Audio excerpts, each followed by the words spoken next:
সঠিকভাবে তিনি এটা বলেছেন, কারণ 97 যে অ্যামেন্ডমেন্টটা হয়েছিল সেই অ্যামেন্ডমেন্টে 5 বছর করা ছিল, আর সেটাও ফেব্রুয়ারি মাসের 13 ফেব্রুয়ারি সেই অ্যামেন্ডমেন্টটা হয়েছিল, কনস্টিটিউশনাল অ্যামেন্ডমেন্টটা। কিন্তু এই যে আইনটা এরা করলো, যে আইনটা পরবর্তীকালে যেটা আইন করলো এরা, সেই আইনটা কিন্তু ওই অ্যামেন্ডমেন্টের পরে। ফলে স্বাভাবিকভাবে জাজ যুক্তি দেখিয়ে বলেছেন সেটা হচ্ছে এই যে ওইটা আর খাটে না, 5 বছরই হচ্ছে থাকবে। এবং তার সঙ্গে সঙ্গে আরেকটাও যেটা বলেছেন যে এটা হচ্ছে যে কনস্টিটিউশন অ্যামেন্ডমেন্ট অনুসারে এটা হচ্ছে ভয়েড, এটা হচ্ছে আল্ট্রা ভায়ার্স, এটা উনি বলে দিয়েছেন।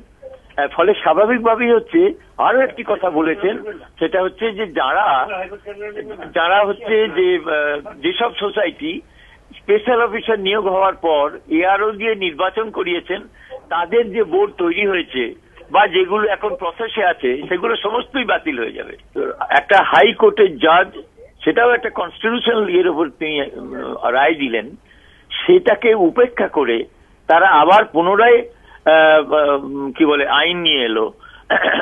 ফলে স্বাভাবিকভাবেই হচ্ছে জজ সেটার উপর মন্তব্য করেছেন, এবং আমার ধারণা সে মন্তব্য সঠিক।